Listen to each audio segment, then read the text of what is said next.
विधानसभा के शीतकालीन सत्र की आज से शुरुआत हो चुकी है। समाजवादी पार्टी के विधायक अतुल प्रधान जिस वक्त हमारे साथ हैं। अतुल प्रधान जी, शीतकालीन सत्र की शुरुआत हो रही है। हालांकि बेहद छोटा शीतकालीन सत्र है, पर कोडीन का मामला पिछले कुछ दिनों से लगातार चल रहा है। आप लोग भी सरकार को इस पर घेरना चाहते हैं, पर आज मुख्यमंत्री ने पहले दिन ये बात कह दी कि जो कोडीन के जो लोग उसमें संलिप्त हैं। पहले आपने शुरुआत जिसकी की उसके बारे में आप पूछिए जरूर कि आपको मैं सबसे पहले बधाई दूंगा सब उन पत्रकार साथियों को जिन्होंने हिम्मत करके, जो सरकार के नज़दीक सरकार की गोद में बैठे हुए लोग हैं, न केवल इलेक्ट्रॉनिक मीडिया बल्कि उसके साथ साथ प्रिंट मीडिया के लोगों ने पहले पेज पर इनके साथ के लोगों के जो इनकी आश्रय जिनको प्राप्त है सरकार का, खास तौर से मुख्यमंत्री कार्यालय से जिनको आश्रय मिला हुआ है, और जो इस समय पर जिनको सारी ताकत पुलिस में दी हुई है एसटीएफ को, जब उनके नज़दीकियों का पता चल रहा है सब लोगों को और उजागर हो रही हैं चीज़ें, उसके बाद में जो है आप सोचिए इस तरह का बयान आता है तो उन्हें खुद में सोचना चाहिए कि वो बोल क्या रहे हैं। वो तो ये कह रहे हैं कि जो लोग संलिप्त हैं उनके संबंध समाजवादी पार्टी के लोगों के साथ है और उनके साथ उनकी फोटोज आ रही हैं। आप 24 जगहों पर पीडीए के लोगों पर, गरीबों पर, दलितों पर, पिछड़ों पर, अकलियत के लोगों पर जो है बुलडोजर चलवा रहे हैं। अब इस समय किसने रोका आपके बुलडोजर को? और इसमें आपकी जो प्रेस कॉन्फ्रेंस हुई थी अभी कुछ दिन पहले, जिसमें प्रमुख सचिव गृह और डीजीपी बैठे हुए थे, वो कह रहे थे कि हमने इतनी एफआईआर दर्ज कर दी, इतने लोगों को पकड़ लिया, जिन लोगों को पकड़ा है उस पर श्वेत पत्र सरकार जारी करे ना, और उनके ऊपर किसका हाथ था, इतने दिनों तक कैसे जीएसटी चोरी करके एक स्टेट से दूसरे स्टेट में, दूसरे स्टेट से तीसरे स्टेट में ये इस तरीके से कोडीन सिरप को बेच रहे थे, न केवल एक प्रदेश से दूसरे प्रदेश में बल्कि एक देश से दूसरे देशों में, बांग्लादेश, पाकिस्तान, अफगानिस्तान, इन सब जगहों पर इसी कोडीन सिरप की सप्लाई हो रही थी।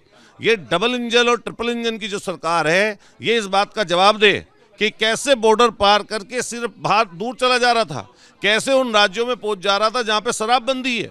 ये जवाब दें इस चीज का। मुख्यमंत्री तो ये कह रहे हैं कि जो समाजवादी पार्टी के नेता अखिलेश यादव की वो की धूल चेहरे पर थी, मैं बार बार आईना साफ करता रहा, उनके संबंध। अरे जो झूठ बोलने का कोई मुंह जो जबान है इसके आगे खुला ही खुला है, कुछ भी झूठ बोलते रहो। अरे मुख्यमंत्री अब इस समय माननीय अखिलेश यादव जी थोड़ा ना है, मुख्यमंत्री तो इस समय योगी आदित्यनाथ जी है ना, तो वो श्वेत पत्र जारी करें। जैसे आज ब्रीफिंग की है उन्होंने, एक छोटी सी लाइन बोली है, आज शाम को माननीय मुख्यमंत्री जी को प्रेस करनी चाहिए और अपने दोनों तरफ जो इनके नज़दीक के बल्कि 3, एक डीजीपी, एक प्रमुख सचिव गृह और एसटीएफ वाले हेड, उन तीनों को बैठाना चाहिए और तीनों को बैठाकर श्वेत पत्र जारी करना चाहिए। कितनी एफआईआर हुई, किन किन लोगों के नाम पर हुई और भारतीय जनता पार्टी को उन्होंने कितना चंदा दिया है और इसमें किस किस चीज़ का इस्तेमाल हो रहा था, कहाँ कहाँ पर ये सिरप बन रहा था और किन किन सेल कंपनियों में, जब ये बता रहे 700 से ज़्यादा सेल कंपनियां हैं, आज इस समय पर उनकी जांच होनी चाहिए। कौन जांच करेगा? ईडी जांच करेगी।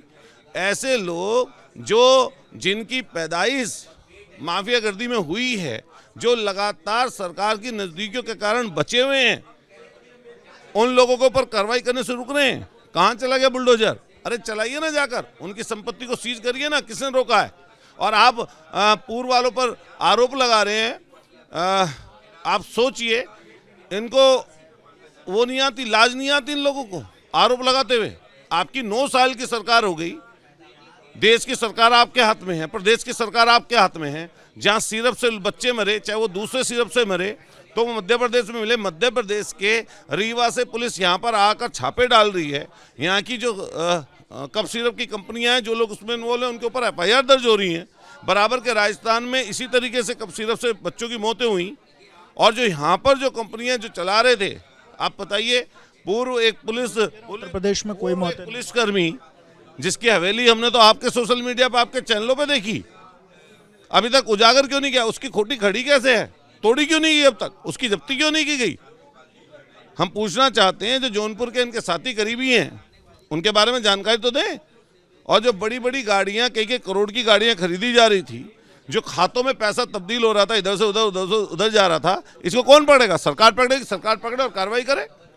सवाल उत्तर प्रदेश के प्रदेश अध्यक्ष को लेकर के हमने 22 और 24 में देखा कि किस तरीके से भारतीय जनता पार्टी को नुकसान हुआ और वो नुकसान का कारण था कुर्मी वोट बैंक।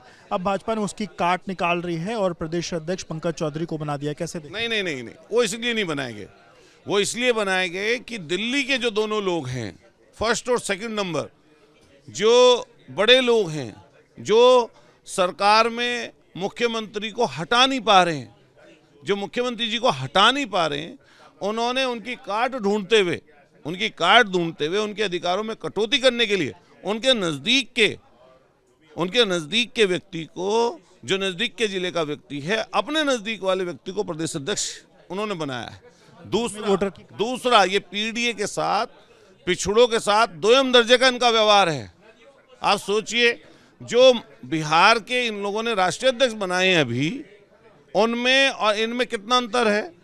बड़े नेता कौन है और कौन ज्यादा दिन तक बड़े पदों पर रहा? वो 5 बार के विधायक, 7 बार के एमपी, वो स्टेट के मिनिस्टर, ये केंद्र के मिनिस्टर।